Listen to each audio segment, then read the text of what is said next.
agulumizibwa Omunnazaaleesi. Good morning to you all. I salute you in the mighty name of our Lord Jesus Christ. We want to thank God for this week. Ever since Monday, God has granted us the grace to be here and to share the word, to pray together.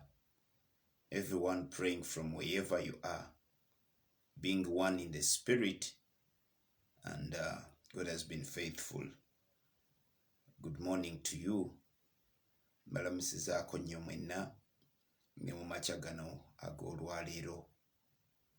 Mukama abampeere nnyo nnyini ddala omukisa. Mwebale kukeera. Tulimba Philippians chapter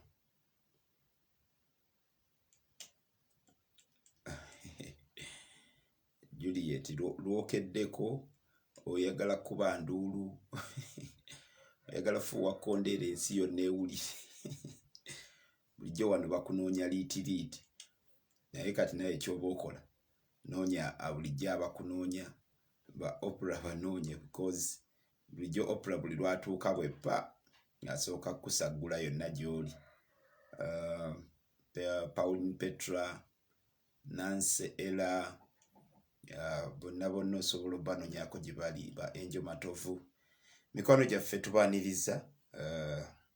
Namara Daffin, you are welcome. Thank you for joining us. Teo Pista and all new members abatwegaseeko, Mukama abawe nnyo nnyini ddala omukisa. Tubeerawo at the prayer watch Monday to Friday, tubeera mu kusaba. Then Saturday Sunday ne tubeera n'okugabana ekigambo mu budde obw'akawungeezi. Tulina emikutu okuyita ku Facebook pages zaffe za prayer watch, oteekamu at the prayer watch. Tulina YouTube channel abatasobola Facebook, YouTube channel osobola okugoberera messages zaffe ziba gye ziri zigendayo nga tumaliriza wano. Then Telegram nayo kweri, yonna oteekamu at the prayer watch oba ojja kusobola okuzuula omukutu, era nzikiriza nga Mukama ajja kukola bulungi, ajja kuwa omukisa. Makya g'olwaleero mujjukire twatandika ku Monday nga twogera ku kintu kino kye bayita okweraliikirira, and I want to conclude on it. Tufuneyo n'akaseera akasaba. Tufuneyo akaseera akasaba. Nsaba Mukama ajja tuwaayo akaseera ak'okuinvestingako mu kusaba ekiseera ekiwanvu. Ekiseera ekiwanvu nebyokusaba nga tukekereza ka data. Ndi kuteekateekayo Mukama atubeere tufuneyo wiiki nga yakusaba, an hour in prayer. Yesu yabuuza abayigirizwa nti temusobodde kuyimirirako nange even for 1 hour. Kitegeeza nti minimum time of prayer according to the standard of the Bible yalibadde ssaawa emu, 1 hour in prayer. So kansabe Katonda kamukkirize ajja tusobozesa banga okustreaminga ka stream aka 1 hour nako katwala ka data nkawerako, naye zikiriza nga waliwo abantu mumwe Katonda basobola okukomako. Ekyo ne tukikiriyalinga ne tufunayo wiiki nga we pray not less than 1 hour. Bw'otusanga tutandise gw'opiikinga bupiikinzi ne weeyongerayo, Mukama ajja kitukolera, tujja kikola. Philippians chapter 4 verses 6.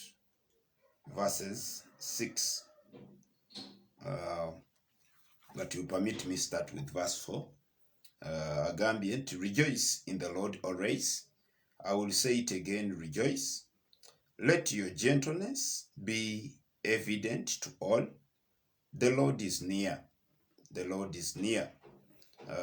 Verse 6.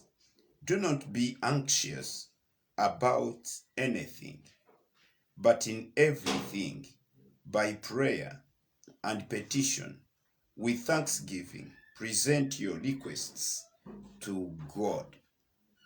To God. So, do not be anxious about anything. Eggulu teritukkiriza kubeera na anxiety ku kintu kyonna. Okubeera anxious. Anxiety those are the best way kyemasobola okukyogera ey'Oluganda ekiyita kweraliikira bemba seerabidde. Let me try and see. Abafilipi essuula 4 olunyiriri lwa 6 Bayibuli egamba temweraliikiriranga kigambo kyonna. Ey'Oluganda ekiyita kweraliikirira, naye anxiety kyalibadde okuwankawanka,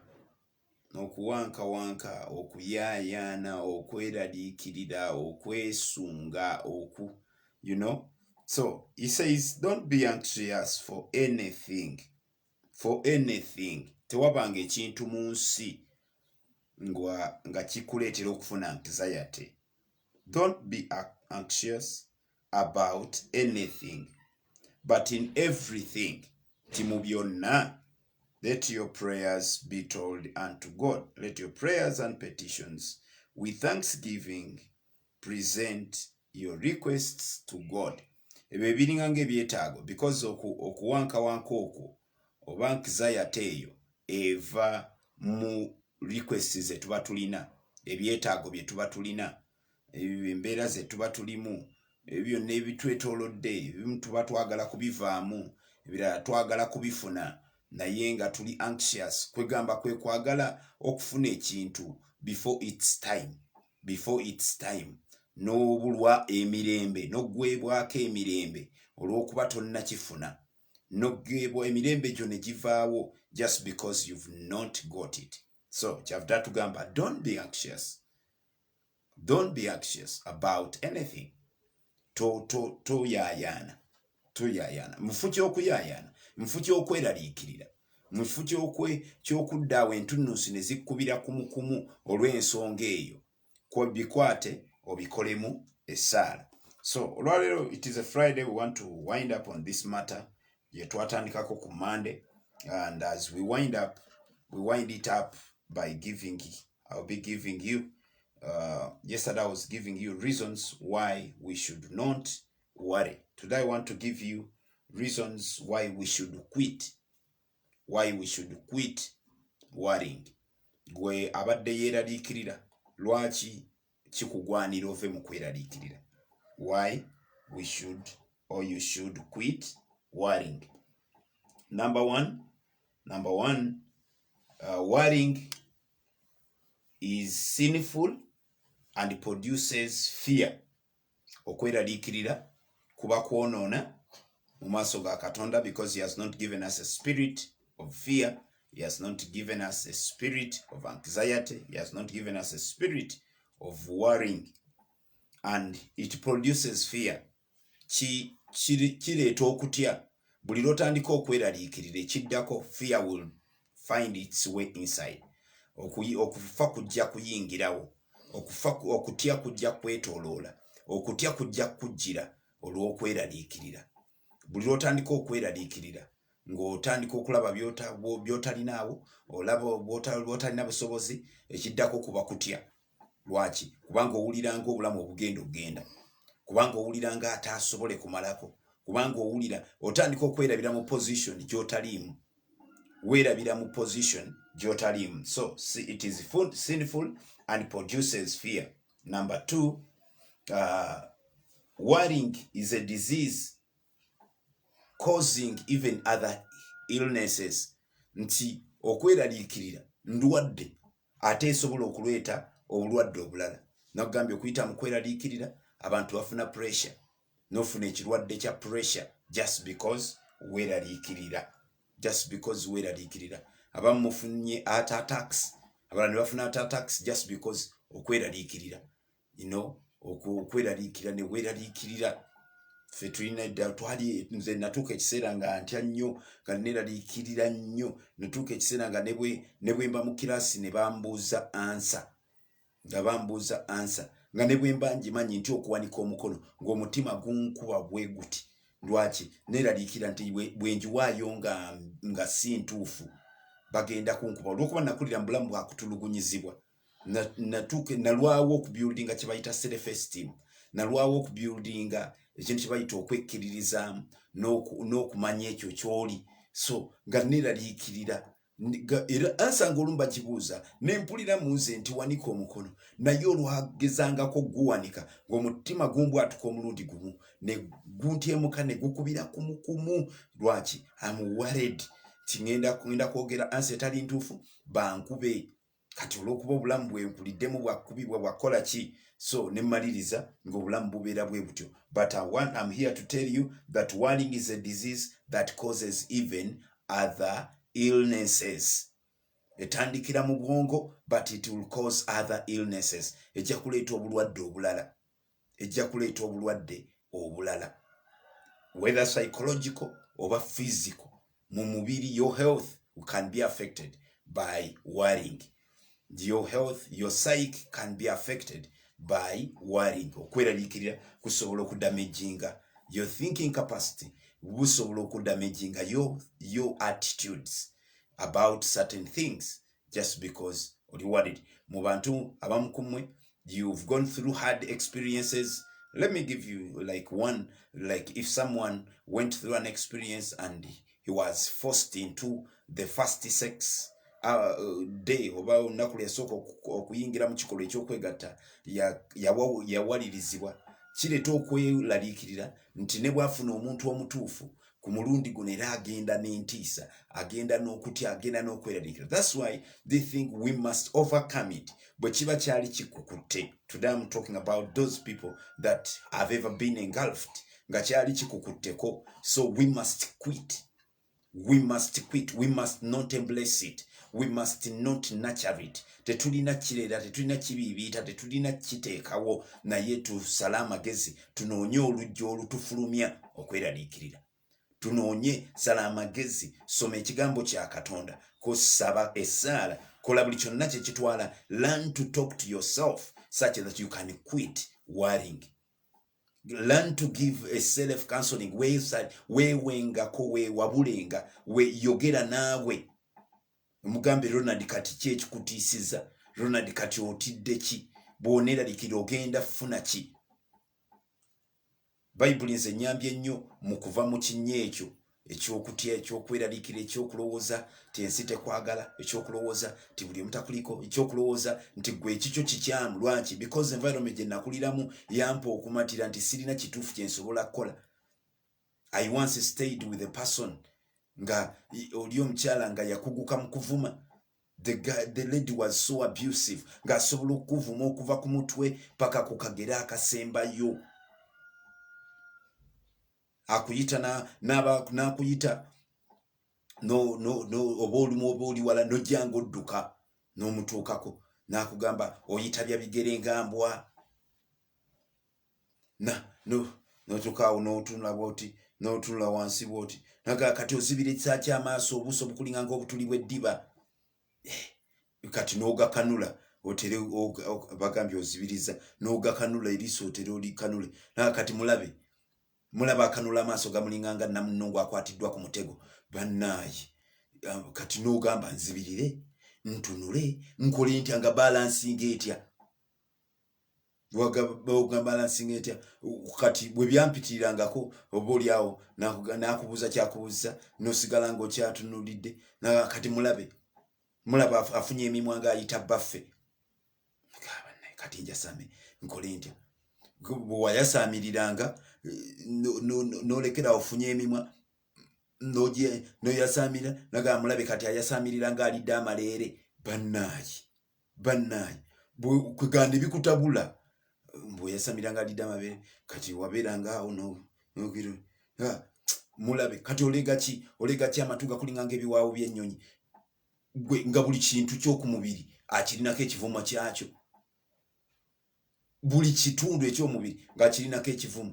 Bannaayi n'owuliranga tosaana, n'owuliranga oba abakuzaala bakola nsobi, n'owuliranga ensi togijjaamu. Kale nze nakula ntya nga n'abantu mbatya? Nga ntya? Kati nga ntya nnyo okukola ensobi kubanga buli lw'okola ensobi bagenda kukuyiirawo olukunkumuli lw'ebinyiizo. Olumu yabikyusanga n'ojjanga olumu wagiranga bw'oti n'obeerako ky'otunulidde. Mulabe alozooledde nga bbaasi ezigenda e Rwanda. Simanyi biki n'okaaba naye. Kati buli buli kintu bw'okanulanga ku maaso nogaba mulabe yenna akanula amaaso alinga anywera ku ki anywera ku soosi okanula ki amaaso olinga anywera kyaki ku soosi naye olumu wa imagine ngaagamu nga oba ononywera ku soosi nga wamma olina kugakanula kyayiwa okusoosi naye tanyweka naye kyenjagala okugamba omuntu asobola okubiltolinga n'akutuusa ku ddaala psychologically nobeera damaged completely kati n'ogamba yekyo ki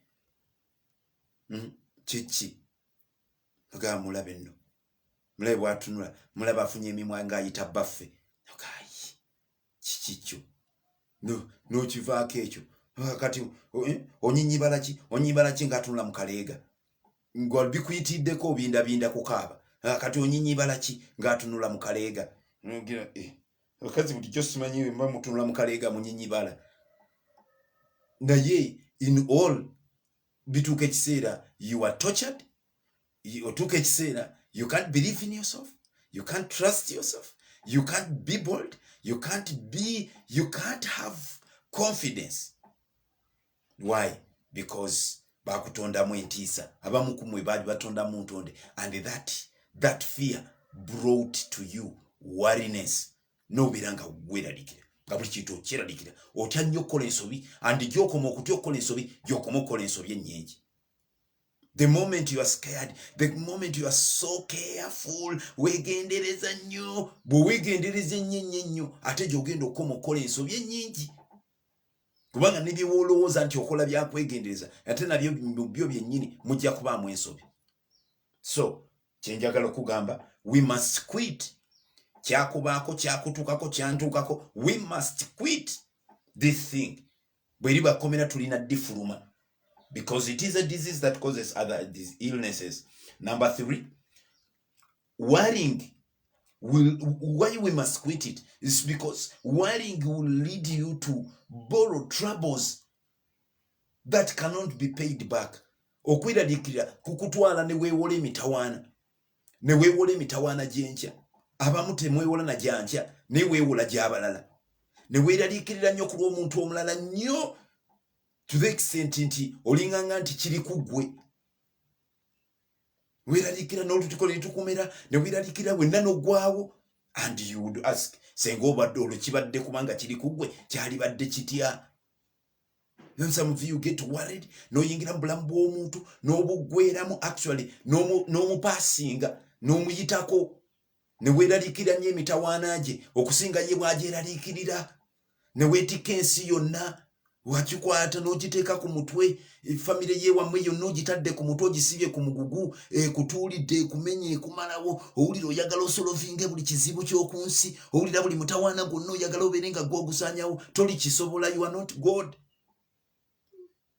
And actually even the little you can it is God's grace katonda yakuwa obusobozi. Kati today I want to say to you quit worrying. Yes, they have told you gundi yabadde bwati basobola okubikira ekika kyonna kati bw'ono okikwata osibye omugugu kati gw'olina okuprovidinga solution kati naye obubi okweraliikirira kukukutte nti you can no longer now think kyekiddako and always mu nsi tuba tubuuza kyekiddako. The most important bit of life is to find what next, is to find a solution for the problem that is in your that is ahead of you, in a problem that is before you. You find a solution. Nyolumu mulwawo tulwawo nga tuli mu kweraliikirira obudde bwe tumala nga tukutte ku matama obudde bwe tumala nga tulyawo tukotesa emitwe we would look out for the solution. Kino tuddiringa nakyo tutya abamu okufindinga solution kubalema ate ne mudda mu kunenya kati kye kyabadde kitya kyavudde kuki ne mudda mu history twalibadde tupaginga forward kino kiba kimaze okubaawo amata gayiise naye abamu mwapakinga mu byafaayo mwapakinga mu past tense kati ekyo kyabaddewo kitya kyavudde kuki tunnyonnyole yiyi lwaki yakikoze bw'atyo kale senga yakoze bw'ati ebyo ebintu bya kale senga tebirina solutioni kiba kyawedde dda If it is milk, it is already poured. Can we pace ahead and find how we come out of this? Abamu kyenva mukuba abaana emigo okubafiirako naye amata g'omukubira gayise sukaali yayise mu kkubo wafiiriddwa sukaali kati ate ofiiriddwa the peace of your child's mind naye ogigyewo olw'emigo gy'omuyiyeeko si kyekyokka naye relationship ye naye ogifiiriddwa n'oyonoona bingi n'oyonoona bingi omukuba omufiirako omuwadde amabwa and you are going to spend even money omutreating no gamba what is happening, but you borrow troubles. Ne weewola ku mitawaana emirala just because you are worried. N'okola ky'otalina kukola just because you are worried. Nze natidde. Bwe watidde wakoze eki? Okutya, okweraliikira ne kukoza ensobi. Nze nalowoozezza nti ojja kuŋŋaana. Nalowoozezza nti nze wankyaye. Walowoozezza. Do you ever get a moment you hear people say like that? Nze nalowooza nti ojja bitegeera. Nze Musumba ekirooto natidde kikugamba. Nze Musumba nalowooza nti wanvaako okuva lwe nakuweereza ka message kange n'otakaddamu. Don't borrow tomorrow's problems. Tokunukkiriza. Togenda mu nsi ya mwoyo. Kuno nayo biriyo. Don't make conclusions. Don't make conclusions. Nze Musumba ndaba oli mukambwe nnyo nkutunuulira olaba ne bw'obeera bubeezi ku koolo ng'eno obeera wenna emitaafu olumu njiri ye erina kubeera bwetyo Mukama yeebazibwe. So we must quit worrying because it borrows troubles that we cannot pay back.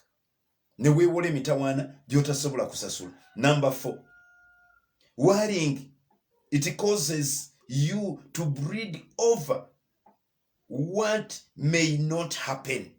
Okweraliikirira kukuleetera okumaamira amagi agatagenda kwalula. Okweraliikirira kukuleetera okumaamira amagi gotagenda kola ki agatagenda kwalulwa. Why? Because ekyo kye weeraliikiridde you don't have evidence that it will happen. You don't have evidence that it will take place. Tolina bukakafu nti anaakukyawa. Tolina bukakafu. You are not sure. You don't have the certainty that it will happen.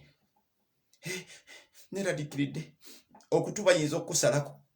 Bayinza okukusalako. Who told you? Kati bwe bataakusaleko. Neraliikiridde bw'afiiraawo bw'ataafe. Lwaki tetulowooleza eri mu positive? Nzikiriza ajja kuba mulamu. Nzikiriza ajja kuwona. Nzikiriza eriiso lijja kuba liddamu. Tupaakinga eri. Wakati tugenda kola tutya? You know, we are treating our sister yafunye yabadde mu bomb blast. But my brothers were asking me, kati medical bills zigenda kubeera zitya? Banne ye kati nega, please, let us handle day by day. Let us handle day by day. Tudiringe na kintu ku kintu. Tuleme angendi kugenda mu lwancha. Because worrying, the moment you get a message, that times yensonga lwaki olumu binnema n'okugamba abantu. The moment you get a message, ekisooka, because when I found a message immediately, in fact, what came to me, when nasanga message we papa, oli awandika bulungi, Ronald, sister of Juliet, bomu zimukubye nnyo. What happens? Ebyenda ne bisaanuuka mu lubuto. Bomu zimukubye nnyo. Ebyenda ne bisaanuuka, ebirowoozo ne biddukaawo. Kati bwafiiraawo. Bwe tuba bakuziika tuziikawa. Tuziika gindi. Naye bwe tuba bakuziika egindi. Egindi tewaliyo nnyumba nno. You know, you borrow troubles enkya. You know, you brood over eggs that are not going to hatch. You brood over problems that will not happen. Nebaza Mukama n'olwayo sister akyali mulamu. Naye olwakiwulidde okweraliikira kukuvuga, it comes like a force. It takes you into tomorrow, past tomorrow, a week's day out. So we must quit it. Why? Because it causes you to go into a state of brooding over what will not happen. What will not happen. So byonna bye tweralikirira emirundi mingi tebibaawo. Mirundi mingi tebibaawo. So we must quit it. Number 5, worrying. Whenever you worry, it causes you to create troubles, misery, and death. And some of you even go to a level of making confessions. Tufu defe. Banaye nze mbonye. Oh, ndikola ntya. Omwana w'omuntu alabye. Oh, leero ffe batu abaki. Nze simanyi na kumanya. Oba ekikolimo kyavaawa. Oba ne yakireeta. Tubeera mu ebyo kuba myasi. Oh, nze simanyi. Mubeera mu kuba bisa. Tuwedde. Owedde. Nze ndeka sinnaggwa. Sinnafa. Nkyali mulamu. But you know worrying, it causes you to create troubles. You create miseries. You create death. Ate abamu ne mutakomaawo ne mukitransportinga ne mukitwalira n'abalala. That's why nabadde ngambeera yija nga ngamba, hey papa babuuza update mu ddwaliro. Nga papa nkubuulira mazima. Bino ebintu omuntu bwabeera mu ICU kizibu okubeera nti ogenda kusobola okufuna notice eziri immediate. You know, lwaki obunkenka buba bungi eno. But you know, you look at the sick person. One, you are sure ekirungi nti ali cautious. Ekyokubiri asobola okwogera. Ekyokusatu nti bamuwaako okulya alinamu akasobola okukagaaya. Bamuwaaka juice ayita mu kamwa amumiranywa. Ti challenge weeri eri ku maaso. That's where we have trouble. N'ebiwundu ebirala ku mubiri. Yes, biri so hurting. Naye bw'omuntu aba mulamu ng'assa. Bw'aba mulamu nga waali osooka n'ofuna kyogumirako. So therefore naye olumu n'enneetikka gye tutwalamu amawulire. Bannaaye nze simanyi na kumanya ebiri ewa Musumba Sakira anti baakamala okuziika Sezaala. Kati ate sister wuyo bomu zaamukubye. Bannaaye simanyi alabika aliko ekimulondoola. Bannaaye yeetaaga you know, the way you carry the news, make sure amawulire go twala tegagenda kozinga misery. Tegagenda kukozinga balala kutyemuka mitima kukutuka. Tulina daddy waffe mulwadde. We've been treating him. Alina diabetes. Alina other complications ez'emyaka. Other complications. Kati sister yabadde amujjanjaba. Ekibuuzo, how do you carry the news? How do you carry the news? Ogenda omugambe nti muzeeyo omanyi nti muwalawo and she's the mature girl mu season yaffe mwe yatuzaalira twaliwo abaana bana and she's the only girl. We are 3 boys. Kati abalala abaliwo ababiri bato mwe muli sister omulala bato naye that regime eyabana, she's the only sister we grew up with. Kekasuwa ko kake sister ko kake twakula nako ketulinawo. Kati ogende ogambe muzeeyi omugambe nti muwalawo bomu zaamukubye. Ekibuuzo, one, if you are not sensitive ogenda creating a misery. Number 2, you will even cause him to die. Ajja kutuka. Why? So yajja namukeberako akebere sukali atuseche pressures ezipima zitya and so on. N'abategeeza twetaaga eddagala ne mugula mukola eddagala ya muzeeyi. Kati muzeeyi awulire nti abadde amugulira eddagala, abadde amutwala eddagala, abadde amukeberako, yafunye obuzibu. Muba mugenda kuziika muzeeyi nga temunnaziika sister. So therefore, let us be sensitive. Even the way we carry on the bad news. By the way, good news. You must know how to carry it. Abantu abamu gombanyi ti abamu basobola okufollow excitement. Ng'omuntu ali excited. Now becoming over excited. Nagwa wali na collapsing. So, let us be sensitive. Otherwise, today we are dealing with worry. Worrying, it creates trouble. It creates trouble. It creates misery. It creates death. Therefore, we must quit it. The Lamb justifying one thing, one reason why we must quit That's what the only thing I'm doing. Why we must quit. It has all these troubles. Number 6, worrying. Why we must quit it? Because it burdens. It burdens, borrowed. It brings burdens that are borrowed from tomorrow and others who should carry it. Kireeta obuzito, kireeta omugugu. Okweraliikira kuleeta omugugu ogw'ebintu bye tuba twewoza okuva mu lw'enkya, ne tubijja mu lw'enkya, ne tubiwalula, ne tuwalulirako n'abaali byetisse, ne tubyebeetikka kati. Era olumu osanga omuntu gwe oli awo enkya mugenda kukola bibuuzo naye tofaayo, oyagala nfeeyo nkole ki? Sisita wo yagize naye oli awo, sisita wo yafunye obuzibu kati oli awo. Wabadde oyagala nkole ki? I know what to do. Kyenteekeddwa okukola, number 1, kumusabira. Number 2, kugenda mu ddwaliro, kumanya kyekyetaagisa, wawe nina okujja ssente, ddagala kiri beetaaga, and so on. Nina kukola by'atasobola kwekolera. Naye maama bw'oyagala mbeeraawo nga n'okussa, kati nze ndekeraawo okussa kubanga sisita ali ku kitanda. So let me share my experience such that some of you can get out of this prison. Kituufu olumu acknowledge, kikkirize nti ekyo ekibaddewo kyabaddewo. Eddala erisooka kkiriza nti ekyabaddewo kyakoze kitya, kyabaddewo. Bwe tumala okukikkiriza, then let's look for the solution. You bring burdens ezajjo, n'ozireeta, n'oziwalula, n'owalula n'abazirino zeetikkira. Naye gwe oli awo bubeezi, tetunnalya naye oli awo. Obadde oyagala nkole ki? Nange ennuma nga bwekuluma. Nze ndaba gwe teweeraliikiriddeemu wadde, ndaba gwe totiddeemu wadde n'akatono. Obadde oyagala nti enfune ki? Ndeka. I'm not going to be worried.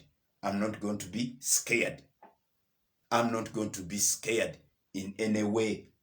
So, brooding over those problems, carrying them, creating burdens, borrowing burdens for tomorrow and bringing them today, buzibu bw'okweraliikirira. So we must quit. Number 7, worrying ereetera weight, the weight that kills prematurely. Okweraliikira kuleeta obuzito obutta abantu nga tebaalifiiridde mu ddakiika ezo.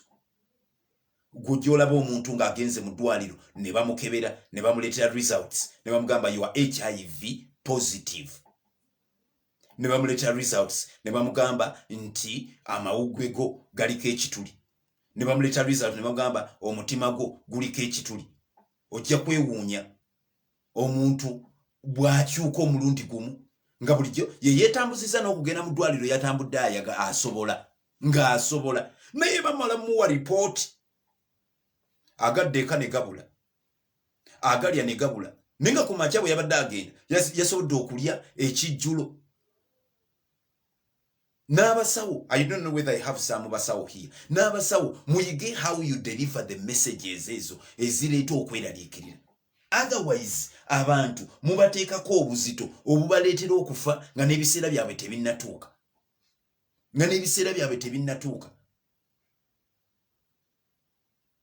Omuntu ali ku kitanda alina obuzibu n'omutikka ebirala n'omutikka, you know those weights zitta abantu. Naye omusawo akikubawo, gwe owedde ennaku ezi nkuwadde wiiki bw'ogisussa ng'omanya olina Katonda. Wayitawo otya okutuuka mu kuba nti oli mu basawo abajjanjaba abakuweerera baatawaanira ki? Batica bo baakusomesa biki? So therefore let's avoid things that will cause others okubawa obuzito, okubatika emigugu, and they will end up dying prematurely. This worrying, it has mental and physical suicide. Worrying causes mental and physical suicide. Okweraliikirira kuleetera abantu, omuntu yeetuga psychologically ne yeeraba olumugamba nti oli mulwadde naddayo n'akuba obufaananyi najjukira be yaziika najjukira be yalaba najjukira abali egindi najjukira be yalaba egindi najjukira eyafa ku kyalo eyavundira mu nnyumba najjukira gwe baasuulawo n'awulira nga yaddako. So mental and physical suicide abamu n'amaliriza agamba nze okuyita mu kiwonvu kino eky'obulumi obufaanana bwe bityo eyeetaddemu omuguwa asinga eyeesudde mu mmotoka asinga kisooka eri mu birowoozo mentale ne yeekonvinsinga titagwana kuba mulamu mentale ne yeematiza naga nti asinga obubi ku nsi olw'ekibi kye yakoze. You know, yes ekibi yakikoze naye bw'oba wakikoze yes maama yategedde mikwano gyo gyategedde kati teweetuga kubanga naabo b'oyagala okwetuga okuviira b'oyagala okwetemulako okwetemulira mbu kubanga nze simanyi nakumanya maama mba namutunula ntya mu maaso taata bannaye mba namugamba ntya bannaye nze simanyi musomesa wange musumba wange namugamba ntya bwana akimanya ye si muntu bagambye ye malayika ye talina bibi byakola byotamanyi kati ebyo bintu you must be very careful. These mental problems, physical suicide, don't kill yourself. Don't commit suicide. Don't suicide bomb your mind by worrying. Kawiraliikirira olwo kinene nnyo. Nze simanyi nakumanya sister wange nyina mugamba nti kakkana sooka ekisooka bwe wakoze kibi weenenye bw'omala okwenenya saba Katonda ekisa nga Mukama mpa ekisa ekibuulira be nnina okubuulira bwe kiba kyetaagisa obbabuulira bwe kiba tekyetaagisa bbabuulira saba ekisa owone weesonyiwe nga Katonda bw'akusonyiye okkirize nti Katonda akusonyiye. You also learn to forgive yourself. Some of you ask God to forgive you, God forgives you, but you fail to forgive yourself. Nosigaza haunting. Nosigaza ekintu nga kikyakuhauntinga buli lwe bali kizza buli lwe bali kyogerako ne kiddamu. Lwaki? Because you failed to forgive yourself. Learn to forgive yourself.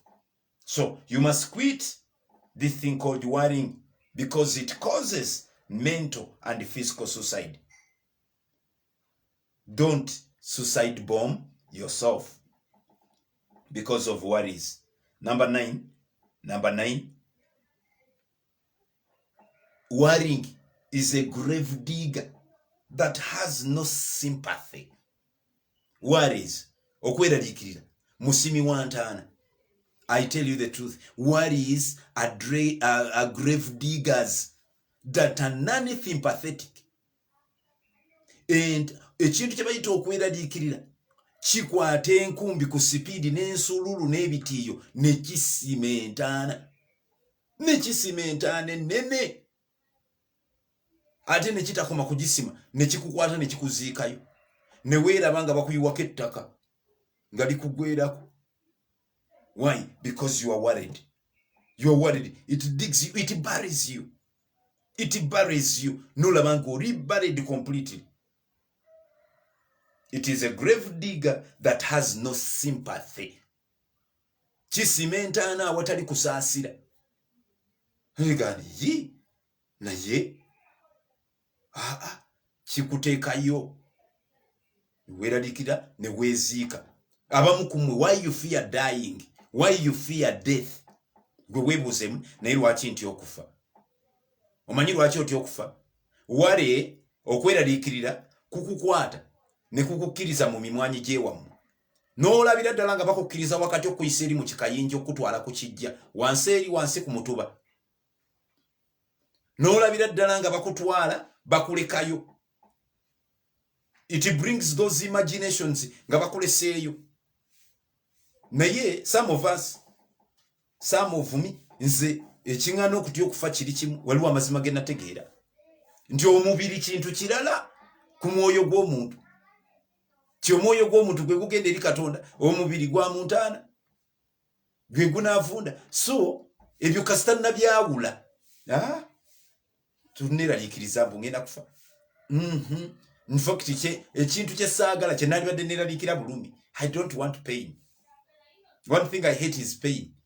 Naye afudde aba awummudde, afudde aba asirise, afudde mu abalamu mwe mutawaana ne mubonaabona. Eggulu nno lyo likolera ku speed mu kutemya kw'ekikowo omwoyo gugenze.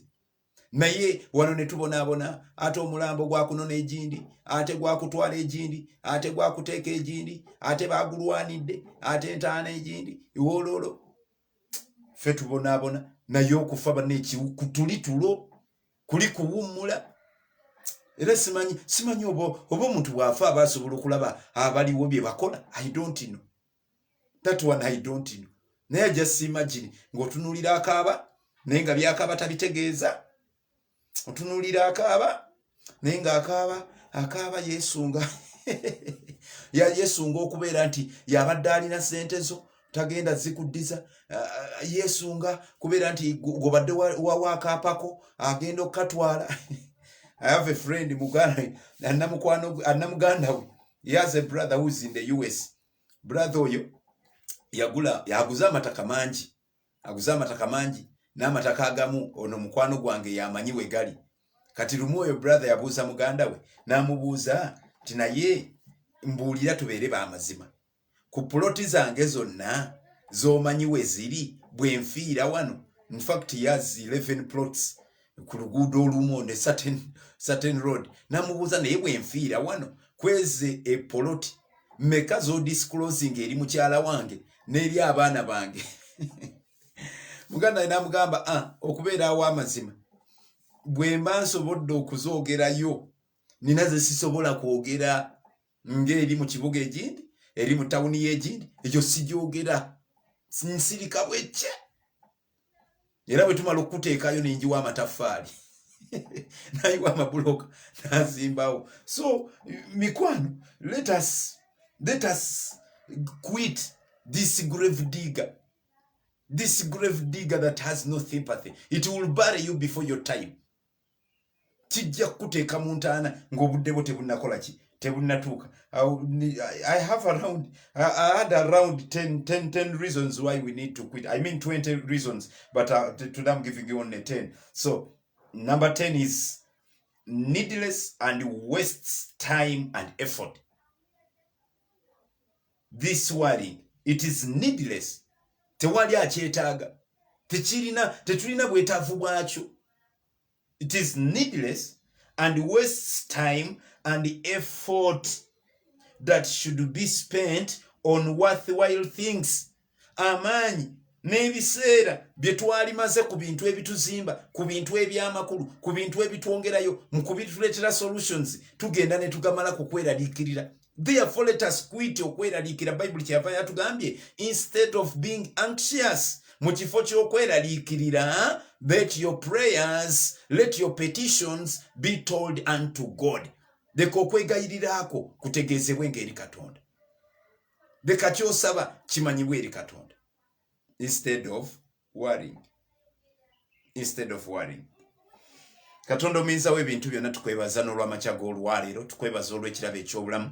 Mukama nsabira abasajja n'abakazi abadde bayita mu kiwonvu kino eky'okweraliikirira, abadde baawambibwa nga baggalirwa mu kkomera ery'okweraliikirira, baawambibwa, baasibibwa. Waliwo omu nga ye yeeraliikirira, alina omwana we yamuleka, naye buli kiseera omwana amusula ku mutima, omwana asula teyeebase, yeeraliikirira omwana. Nabo bennyini abamulina kyebava bamufudde olusuku. Bamubuulidde bwali omulwadde nga teyalwadde, ne bamubuulira lwakoze atya, n'ebitamuliiko ne babimuteekako. Lwaki? Kubanga baakizuula nti omwana ono kyekimweraliikiriza, kyekimusumulula. Muyinza w'ebintu byonna, nsaba otusumulule okuva eri amakomera agali ng'ago. Abalala beeraliikirira baami baabwe, buli kiseera yeeraliikirira bwakuba amasimu ku kyalo, omwami yamuleka Uganda, bwakuba amasimu banneiba akakase, talina gwe yayingiza, talina gwaleetawo, tewali ayingira waawo mu maka kwegamba amaka byagavaamu, yagaleka e Uganda, naye gyali gyakolera, gyatambulidde, alinago amaka gaalinako, okweraliikirira kwagawalulayo ne gugamuwa ng'alinga eyafunamu relief. abamu n'okuba nti yava wano ng'adduse mitawaana ng'adduse bajjabe n'agamba omuntu kagenda akole in the name of kugenda kukola yagenda awummuleko naye tawummudde kubanga byonna yabyetikka n'agenda nabyo byonna yabyetikka bukolokolo. Mukama nsabira n'abantu bonna abagenda mu outing nga yagenze mu outing kuwummula naye emitawaana n'atagireka mabega. Emitawaana psychologically n'agenda najjo n'atuuka eyo ne yeeraliikirira n'okusinga ali ku mirimu. Ne yeeraliikirira nkwegayiridde Omwoyo Omutukuvu abalinga ng'abo nsabye olwaleero amakomera g'okweraliikirira gaggulwe.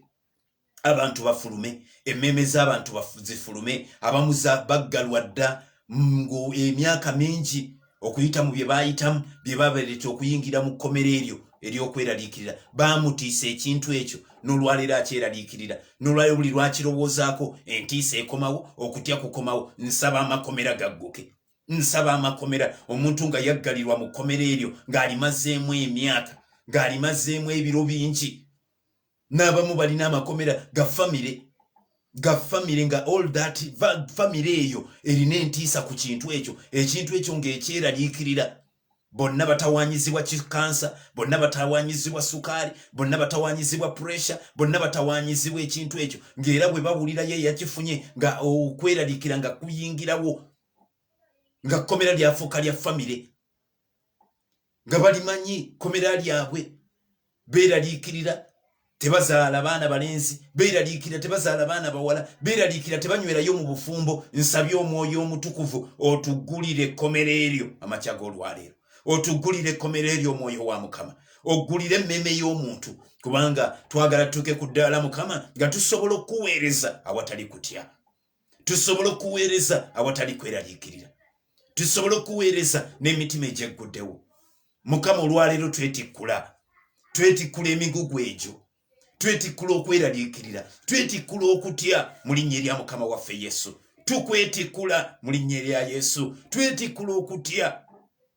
Tubyetikkula tubiteeka wansi, tubyetikkula tubiteeka wansi. Buli migugu gyonna gye tubadde twasiba, buli ntiisa yonna ebadde yatulumba, tugiteeka wansi mu linnya erya Mukama waffe Yesu. Nsabye Mukama adde watudde okweraliikirira watulewo emirembe. Omuntu banaamubikira naye emirembe gya Kristo ne gisigala nga gifuga. Omuntu banaamutegeeza ebimaddeko naye emirembe gya Katonda ne gisigala nga givuga. Mukama tutwale ku ddaala ng'eri eddaala lye wamauntingako omusajja ayitibwa Yubu. Bayibuli egamba nti Yubu n'ayogera n'agamba tunaafuna birungi byereere okuva eri Katonda. Tunaafuna birungi byereere. Ne bajja ne bamubikira nga abaana bagenze, bamubikira ente zigenze, ensolo ziweddewo, abalunzi baweddewo, naye mu byonna n'asigala ng'omutima gwe gunywedde, n'asigala ng'omutima gwe tegusagaasaganye. Mukama ekyo nkisabira, ekyo nkyetaaga kimpe, nkisaba kimpeeko, tuuke ku ddaala eryo ng'emitawaana gy'ensi eno tegikyantagaza, tegikyansuula mu kweraliikirira na kutya, naye ng'obunywevu bwange buli mu Katonda.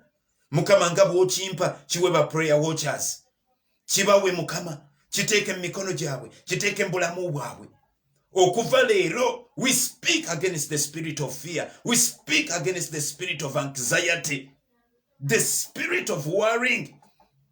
We rebuke it in Jesus' name. We rebuke it and cast it out of our lives, out of our hearts, out of our minds, out of our environment.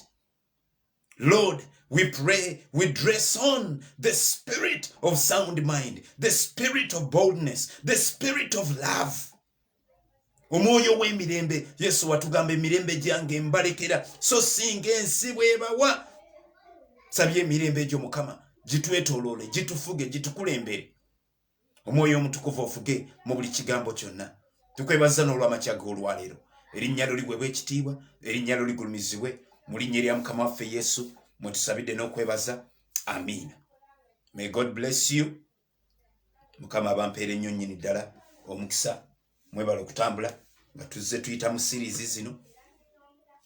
Ebirala tuli bitunuulira ku mulundi omulala. But in all, what God has spoken to us today is to quit worrying, is to quit anxiety. Instead of being anxious, pray. Pray. Make it a prayer. Give a prayer to God. Mukama banjagalire abawe nnyo nnyini ddala omukisa.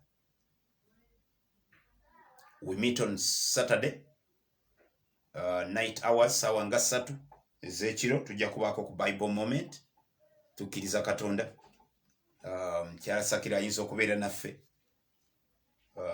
Bible moment ku Saturday. Then we also meet on Sunday sawa nga 2 ez'ekiro tujja kubaawo. Mukama abanjagalire abawe nnyo nnyini ddala omukisa. Batugulira ku data ekyo temukyerabira. Njagala ntuuka ekiseera nga sikyakibajjukiza nga sikyakyogerako nga tukola bukozi. May God bless you.